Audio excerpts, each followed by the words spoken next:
السلام علیکم ورحمۃ اللہ وبرکاتہ۔ دوستو کیسے ہیں؟ مجھے امید ہو کہ آپ لوگ خیریت سے ہوں گے۔ اللہ ہمیشہ ایسا ہی خوش رکھے آپ لوگوں کو۔ دوستو ایک واقعہ میں سنانے والا ہوں۔ وقت کے بہت بڑے اللہ والے بایزید بسطامی رحمۃ اللہ علیہ، اس واقعہ کو آپ ضرور سنیے گا، مس مت کیجیے گا۔ مجھے امید ہے کہ آپ کی جانکاری میں اضافہ ہوگا۔ بایزید بسطامی رحمۃ اللہ علیہ وقت کے بہت بڑے اللہ والے ہیں۔ ان سے ملاقات کرنے کے لیے ایک شخص ارادہ کرتا ہے، یعنی ان کی دیدار کے لیے۔ اب یہ شخص سفر سامان باندھتا ہے۔ سفر بہت دور دراز کا ہے۔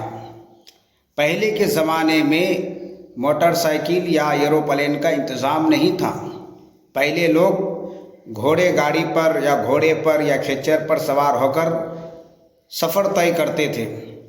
یہ شخص پیدل سفر کو شروع کیا۔ اب جاتے جاتے ایک درخت کے نیچے کچھ دیر آرام کے لیے یہ بیٹھا تو پرندے آپس میں باتیں کر رہے ہیں۔ پرندے ایک دوسرے سے کہہ رہے ہیں کہ یہ شخص جس سے ملاقات کرنے کے لیے، جن کی دیدار کے لیے یہ شخص جا رہا ہے، وہ شخص مر چکا ہے۔ اب یہ شخص صاحب فراست ہوتے ہیں، یعنی تمام پرندوں کی، جانداروں کی بولی خود یہ سمجھتے ہیں، اور یہ کوئی تعجب کی بات نہیں ہے۔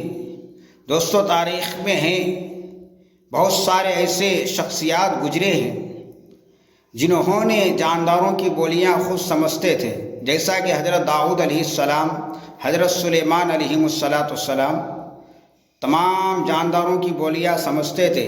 یہ صاحب فراست تھا، پرندوں کی بولیاں سمجھتے تھے۔ اب یہ شخص نے وقتی طور پر پریشان ہوئے، گھبرا گئے کہ میں جس شخص سے ملاقات کے شوق میں نے اتنا سفر طے کرنے کا ارادہ کیا ہے، اب وہ اس دنیا میں نہیں رہا۔ پھر تھوڑی دیر سوچنے کے بعد انہوں نے ارادہ کیا کہ چلو جانا چاہیے، کم از کم ان کے قبر کی ہی دیدار ہو جائے، زیارت ہو جائے۔ یہ شخص تمام سفر کو طے کر بایزید بسطامی رحمۃ اللہ علیہ کے دربار میں پہنچا۔ وہاں عجیب مسئلہ ہے کہ جن کے بارے میں پرندے آپس میں باتیں کر رہے تھے کہ بایزید بسطامی رحمۃ اللہ علیہ مر چکے ہیں، اب وہاں دیکھ رہے ہیں کہ بایزید بسطامی رحمۃ اللہ علیہ باحیات ہیں۔ عجیب مسئلہ ہے۔ یہ سارا واقعہ بایزید بسطامی رحمۃ اللہ علیہ کو سنایا تو بایزید بسطامی رحمۃ اللہ علیہ کہنے لگے، کس دین، کس وقت اور کس گھڑی کا یہ بات ہے؟ وہ شخص نے کہا کہ فلانا دین، فلانا وقت اور فلانا لمحات کی بات ہے۔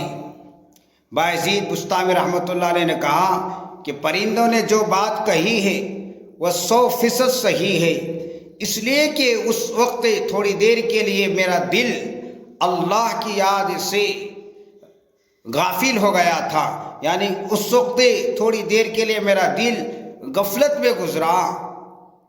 اللہ کے رسول صلی اللہ علیہ وسلم نے ارشاد فرمایا کہ جس دل اللہ کے ذکر سے خالی ہو، جس کی دل اللہ کی یاد سے خالی ہو، تو وہ غفلت ہے، وہ مردار کے مثال ہے۔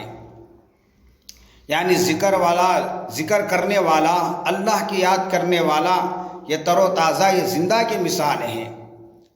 اب ہمیں اس واقعہ سے یہ سبق لینا چاہیے، وقت کے اتنے بڑے ولی تھوڑی دیر کے لیے ان کی دل اگر اللہ کی یاد سے، اللہ کی ذکر سے خالی ہو گیا تو مردار کے فہرست میں شمار ہو گیا۔ اب ہم لوگ آئیے تھوڑی دیر ہم اپنے معاشرے میں، ہم اپنی زندگی کے حالات پر غور کریں کہ ہماری ساری زندگیاں اللہ کی نافرمانی کرنے میں، اللہ کے نافرمانی کے غفلت میں گزار دیتے ہیں۔ تو بتائیے اس واقعہ سے ہمیں کیا سبق ملا؟ ضرور آپ کمنٹ کر کے بتائیے، اور اسی طریقے سے نئے واقعات کو سننے کے لیے آپ حضرات ہمارے اس چینل کو سبسکرائب کریں، دوستوں کو شیئر کیجیے۔